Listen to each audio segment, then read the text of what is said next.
विद्यार्थी मित्रांनो, quantitative aptitude वरती हाय वेटेज टॉपिक्स जे आहेत त्यावरती आज आपण एक्सपेक्टेड क्वेश्चन्स डिस्कस करणार आहोत, जे तुमच्या येणाऱ्या एक्झामिनेशनमध्ये स्कोर वाढवू शकतात.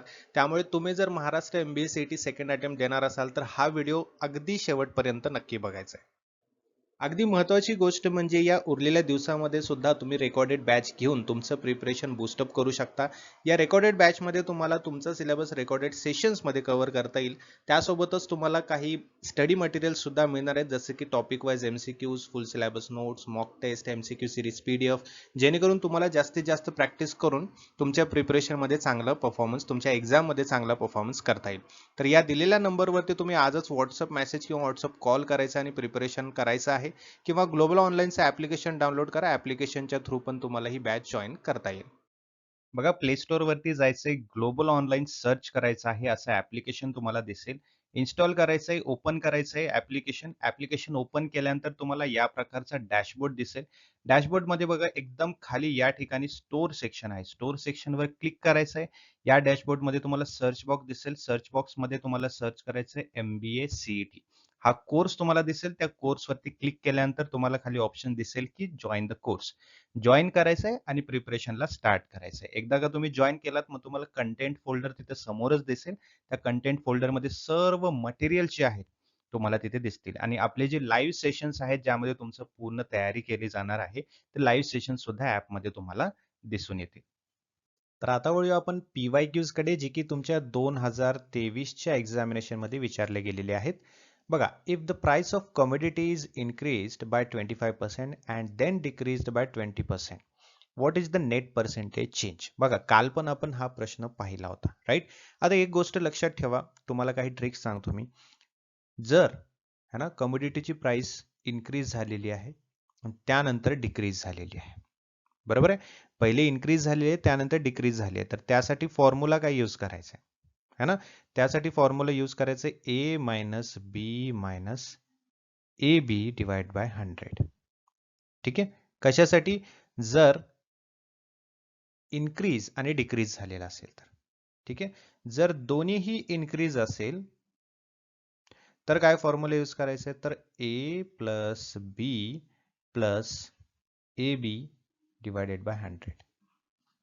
ठीक आहे?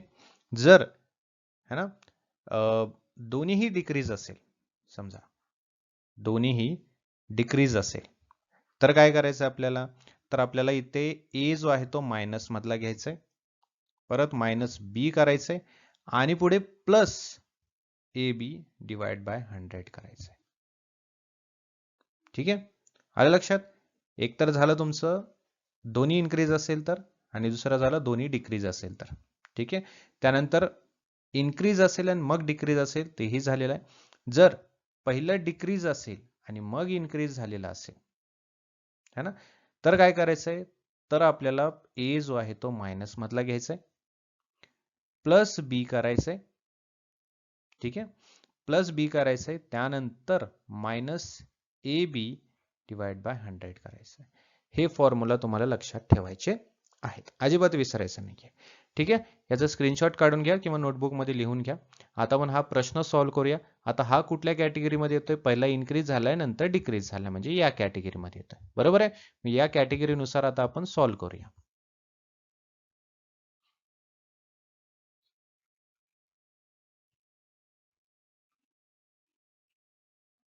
बघा, फॉर्म्युला व्यवस्थित बघा. प्लस आणि मायनस आहे. पहिला इन्क्रीज झालाय, नंतर डिक्रीज झालाय. मग ए काय आहे? 25. बरोबर आहे? मायनस 20. बरोबर आहे? Minus 25 into 20 divide by 100. ठीक आहे? आता हे आपण सॉल्व्ह करून घेऊया. अगोदर आपल्याला हे पूर्ण सॉल्व्ह करावं लागेल. बरोबर आहे? आता यामध्ये काय येतं बघा, 25 0 0, 25 दोन्ही 50 डिवाइड बाय 100. काय उत्तर येतं? हे गेलं, हे गेलं, हे गेलं, हे गेलं. उत्तर येतं तुमचं 5. बरोबर आहे? आता याच्यानंतर काय करायचं? 25 मायनस 20 मायनस 5. काय उत्तर येतं? 25 मधून 20 गेले, किती उरतात? 5 उरतात. मायनस 5 उरतात. उत्तर येतं 0. काय उत्तर येतं? 0 उत्तर येतं. मग या ठिकाणी बघा, 5% इन्क्रीज आहे का? ऑप्शन ए नाही. सी 5% डिक्रीज आहे का नाही, डी 10% इन्क्रीज आहे का नाही, तर option B that is no change म्हणजे 0 आहे इथे, हे आपल्याला दिसत आहे. आलं लक्षात? याला दुसऱ्या पद्धतीने सुद्धा तुम्ही करू शकता. एक असं गृहीत धरा की कमोडिटीची प्राइस किती आहे, 100 रुपये आहे. आता यामध्ये 25% ने वाढ झाली तर 125 होणार, बरोबर आहे. त्यानंतर 20% ने घट झाली म्हणजे 125च्या 20% काढावं लागेल, ते किती येतं, ते येतं 25. मग 125 मधून 25 ने घट झाली मग किती होणार, परत 100 होणार. मग यामध्ये काही चेंज झालाय का, 100 रुपयाची कमोडिटीची प्राइस होती ती 100च राहिली, म्हणजे काय झालं, नो चेंज, 0 उत्तर आहे, है ना. त्यामुळे ऑप्शन बी इथे आपल्या बरोबर आला. आता पुढचा प्रश्न बघा, तो पण तसाच आहे. Number is increased by 40% and then decreased by 40%. ठीक आहे, पहिलं काय झालेलं आहे, इन्क्रीज झालेलं आहे, नंतर डिक्रीज झालेला आहे. मग इन्क्रीज झाले आणि त्यानंतर डिक्रीज झाले तर फॉर्म्युला काय आहे, तर त्यासाठी फॉर्म्युला आहे a minus B minus a b divide by 100. ठीक आहे, आता बघा, ए आहे 40 मायनस बी आहे 40. ठीक आहे, मायनस 40 इंटू 40 डिवायडेड बाय 100. ठीक आहे, आता हे एकदा सॉल्व करून घ्या व्यवस्थितपणे.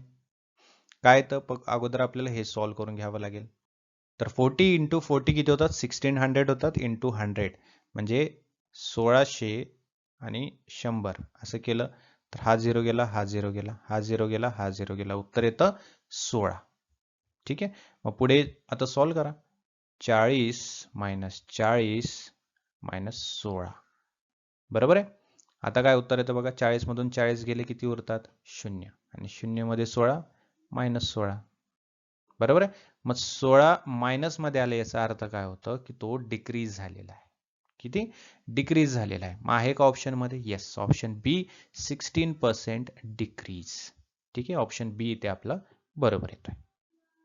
पुढचा प्रश्न, if 30% of a number is 180, what is the 50% of that number. आता एक्झॅक्ट टोटल 100% नंबर काय ते दिलं नाहीये, पण आपल्याला दिले की 180 हा जो नंबर आहे हे 30% आहे. मग 50% त्या आकड्याचं किती असेल. ठीक आहे, मग तो आकडा काढायचा आहे आपल्याला. बघा, सोप्या पद्धतीमध्ये पण आहे, पण अगोदर आपण ह्याला सॉल्व्ह करूया. ठीक आहे, त्यानंतर तुम्हाला याची सोपी पद्धत सांगतो. बघा, 30% चा अर्थ काय आहे, 180, बरोबर आहे. आपल्याला 50% काढायचं, मग अगोदर 100% काढून घ्या.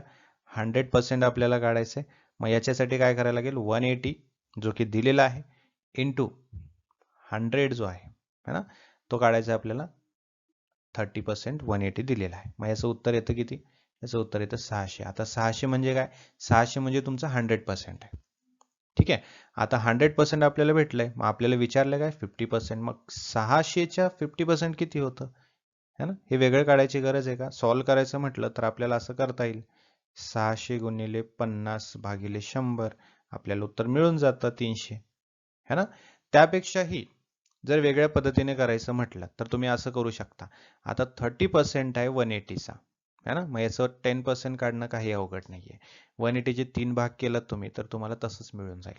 मग किती येतं, 60, बरोबर ना. 60 म्हणजे काय, तुमचं 10% आहे, है ना.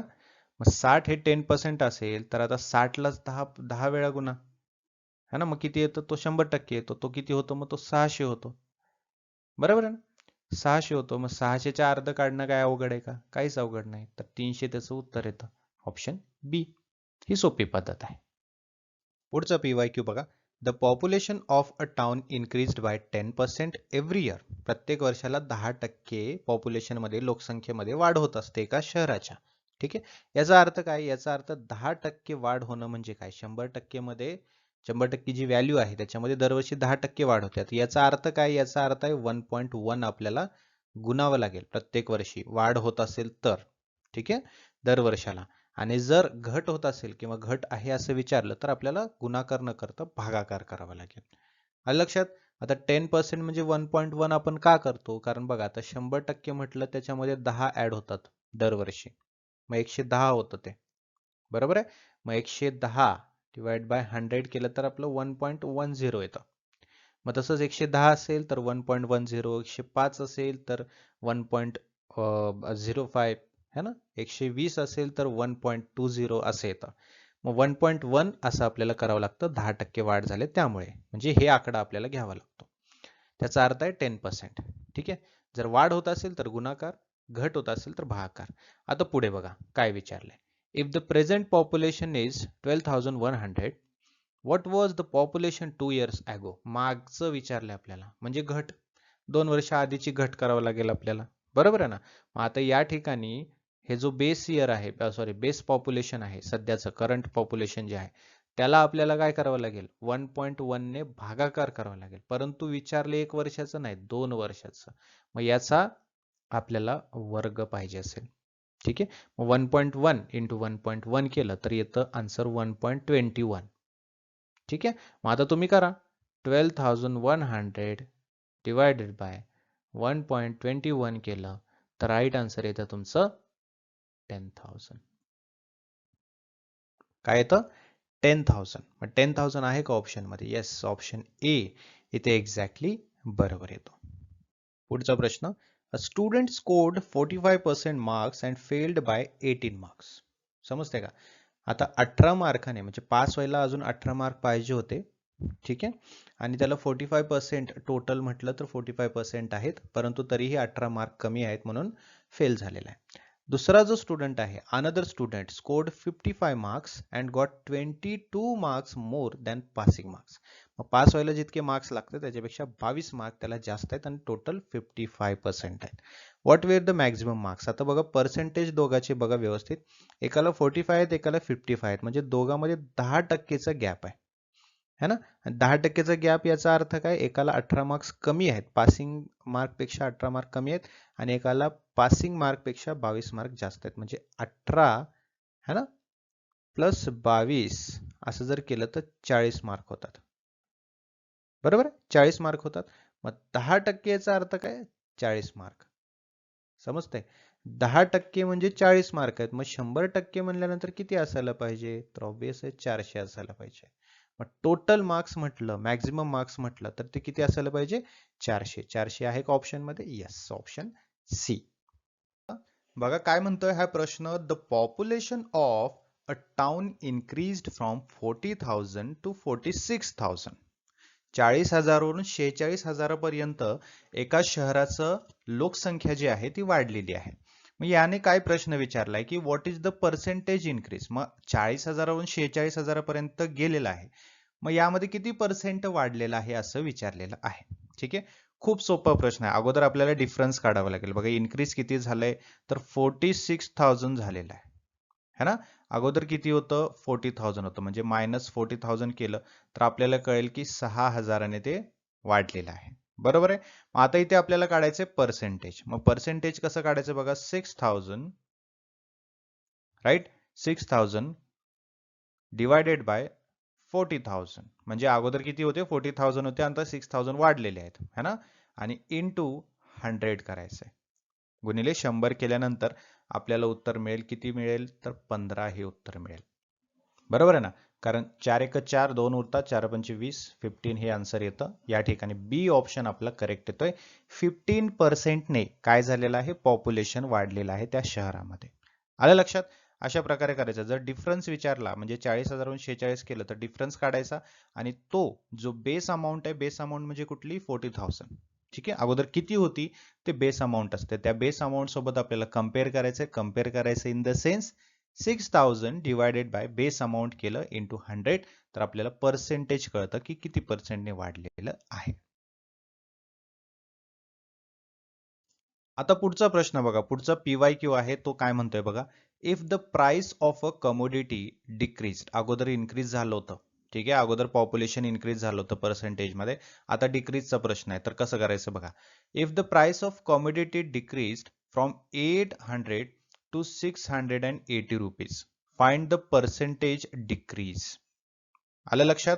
आता इथे एका वस्तूची किंमत काय झालेली आहे? 800 वरून 680 पर्यंत गेलेली आहे. मग यामध्ये 800 वरून 680 पर्यंत जाताना किती पर्सेंटने घट झालेली आहे असा प्रश्न आपल्याला विचारला. मग तो 10% आहे, 12% आहे, 15 आहे, 18 आहे की 20 आहे? तर सेम आपल्याला करायचंय. 800 मायनस 680 करायचंय. ठीक आहे. आपल्याला किती उत्तर मिळतं? 120 उत्तर मिळतं. आलं लक्षात? आता पर्सेंटेज काढायचं म्हटल्यावर काय करावं लागेल? जे अमाऊंट डिफरन्स आलेली आहे त्याला आपल्याला कम्पेअर करायचं बेस अमाऊंट सोबत. बरोबर आहे? इंटू 100 करायचं आहे. मग उत्तर काय येईल आपल्याला? सिमिलर उत्तर येणार आहे 15च. है ना? सी ऑप्शन 15% याचं उत्तर आहे. 15%नेच इथे परत काय झालेलं आहे? डिक्रीज झालेलं आहे. आलं लक्षात? आय होप की तुम्हाला सॉल्व करता येत असेल. जसं की आता बघा इथे या ठिकाणी 0 गेला, हा 0 गेला, हा 0 गेला. ठीक आहे. 120 डिवायडेड बाय 8 केलं तर 8 एक 8 होतात, 4 उरलेले आहेत. है ना? 8 पंचे 40 केलं तर आपल्याला 15 उत्तर येतं. पुढचा PYQ बघूया आता. A number is increased by 20% and then decreased by 20%. ठीक आहे. एक नंबर आहे जो की 20% ने वाढलाय आणि त्यानंतर परत 20% ने घटलेला आहे. मग प्रश्न असा आहे की what is the net percent change. ठीक आहे. मग यामध्ये किती पर्सेंट नेट चेंज झालेला आहे? A no change, B 2% decrease, C 4% decrease, D 5% increase आणि 8% डिक्रीज. ठीक आहे. आता बघा इथे 2% डिक्रीज म्हणजे मायनस मध्ये उत्तर यायला पाहिजे. डिक्रीज म्हणलं की मायनस मध्ये उत्तर यायला पाहिजे. याचा अर्थ होतो की डिक्रीज झालेला आहे. आणि प्लस मध्येच असेल म्हणजे मायनस नसेल, नुसताच अंक दिलेला असेल तर तो इन्क्रीज झालेला आहे. आता आपण एकदा सॉल्व्ह करण्याचा प्रयत्न करूया. बघा याचा पहिली गोष्ट फॉर्म्युला लक्षात घ्या. नेट पर्सेंट चेंजचा फॉर्म्युला काय आहे? तर a minus B minus a b divided by 100 असा त्याचा फॉर्म्युला आहे. ए आणि बी काय? 20 आणि 20 आहे. तर 20 मायनस 20 मायनस है ना, इथे काय 20 करेक्ट 20 इंटू 20 म्हणजे ए आणि बी आहे ना तिथे, बरोबर आहे ना, डिवायडेड बाय 100 असं उत्तर येणार आहे. आता हे अगोदर आपल्याला सॉल्व्ह करून घ्यावं लागेल. अगोदर गुणाकार सॉल्व्ह करून घ्यावा लागेल है ना. 20 गुणिले 20 काय होतात? 400 होतात. 400 डिवायडेड बाय 100 केलं तर उत्तर येतं 4. राईट? म्हणजे 20 मायनस 20 मायनस 4 असं उत्तर येतं है ना. मग याच्यानंतर सॉरी उत्तर नाही येत असं इक्वेशन येतं. त्यानंतर काय होतं बघा, 20 मधून 20 गेले किती उरतात? 0. मग 0 मायनस 4 केल्यानंतर उत्तर काय येईल? -4 उत्तर येणार आहे. मग मायनस मध्ये आलं याचा अर्थ काय होतो की तो डिक्रीज झालेला आहे. बरोबर आहे. मग इथे ऑप्शन मध्ये दिसतोय का? येस, ऑप्शन सी 4% डिक्रीज आपल्याला दिसतो आहे. आलं लक्षात? पुढचा प्रश्न अगदी सोपा आहे, खूप जास्तच सोपा आहे. तुमच्या एक्झामिनेशन मध्ये विचारलेला आहे. What is the 35% of 640? 640 या अंकाचा 35% किती होतात? 214, 224, 230, 240 की 256 होतात. बघा आता यासाठी काय करावं लागेल? 35% याचा अर्थ काय आहे? 35 100%चं 35% आहे. बरोबर आहे. मग आपल्याला काय करावं लागेल? 640 बरोबर आहे गुणिले 35% म्हणजे त्याचा जो भाग काढायचा आपल्याला डिवायडेड बाय 100 करायचं आहे. आलं लक्षात? तर याचं उत्तर काय येईल? 224 याचं उत्तर येणार आहे. तसं सॉल्व्ह करायचं म्हटलं तर काय तर बघा 640 गुणिले 35 म्हटलं तर 22,400 उत्तर येतं आणि डिवायडेड बाय 100 केलं तर उत्तर येतं 224. कारण हे शून्य गेला, हा शून्य गेला, हा शून्य गेला, हा शून्य गेला. ठीक आहे. 224 त्याचं उत्तर येतं. ऑप्शन मध्ये आहे का? येस, ऑप्शन बी एक्झॅक्टली करेक्ट आहे. सोपा प्रश्न आहे. पुढचा प्रश्न बघा तुमच्या एक्झामिनेशन मध्ये विचारलेला आहे. The population of city increased by 10% every year. दर वर्षाला लोकसंख्या जी आहे ती 10% वाढते. इफ प्रेझेंट पॉप्युलेशन इज 55,000, जे सध्याचं पॉप्युलेशन आहे, सध्याची लोकसंख्या आहे ती 55,000 आहे, then what was the population last year? मग मागच्या वर्षी किती होती? मग मागच्या वर्षी लोकसंख्या किती होती असा प्रश्न विचारलेला आहे. मग ती 45,000 होती का, की 48,000 होती, की 50,000 होती, की 52,000 होती, की 55,000च होती? आता 10% ने वाढले म्हटल्यानंतर 55च कशी असेल? 0% ने वाढली असणार आहे. बरोबर आहे ना. आता इथे सांगितले की इन्क्रीज झाले 10%, दरवर्षी 10% इन्क्रीज होते. मग 55 तर राहणारच नाही, ई ऑप्शन तर येणारच नाही. मग आता सॉल्व्ह करूया आपण. बघा अगदी सोपं आहे. ठीक आहे. आता 10% वाढती आहे है ना. मग याचा अर्थ काय? 55,000 जे करंट आहे डिवायडेड बाय 1.10 आपल्याला करावं लागेल है ना. 10% म्हटल्यावर 1.10 आपल्याला करावं लागेल. मग उत्तर काय येणार आहे? ऑब्व्हियसली 50,000 येणार आहे. ठीक आहे. सो 50,000 आहे का ऑप्शन मध्ये? येस, ऑप्शन सी 50,000 त्याचं उत्तर आहे. पुढचा प्रश्न. In an exam 60% students passed. 60% लोक पास झालेले, 60% स्टुडंट्स पास झालेले आहेत परीक्षेमध्ये. If 120 students failed, total students are. आता इथे सांगितलंय की 60% मुलं पास झालेली आहेत आणि 120 मुलं फेल झाले. तर इथे पर्सेंटेज सांगितलं नाही, पण आपल्याला ते समजायला पाहिजे, आपल्या तेवढी बुद्धी चालली पाहिजे. आता 60% पास झाले त्याचा अर्थ काय आहे, 40% फेल झालेले आहेत. आणि ते 40% म्हणजेच किती स्टुडंट आहेत, 120 स्टुडंट आहेत. आणि बाकीचे जे 60% आहेत ती संख्या आपल्याला काढायची आता. बरोबर आहे ना. मग यासाठी आपल्याला काय करावं लागेल, तर टोटल काढण्यासाठी आपल्याला 120 बरोबर आहे गुणिले 100% काढायचे ना आपल्याला, डिवायडेड बाय 40 करावं लागेल. आलं लक्षात. आपल्याला उत्तर काय येईल, आपल्याला उत्तर येईल बघा, हे गेलं हे गेलं है ना. आता 120 गुणिले 10 जर केलं तर किती होतं, 120 आणि हा 0 1200 डिवायडेड बाय 4 है ना. 4 एकम 12 0 0 किती झाले 300. 300 आहे का ऑप्शन मध्ये बघा बरं. येस, ऑप्शन सी 300 हे उत्तर करेक्ट आलेलं. म्हणजे काय याचा अर्थ आहे की 300 स्टुडंट जे आहेत है ना, हे ओव्हरऑल स्टुडंट आहेत, त्यापैकी 120 जे आहेत ते फेल झालेले आहेत आणि बाकीचे जे उर्वरित आहेत ते काय झाले, ते पास झालेले आहेत.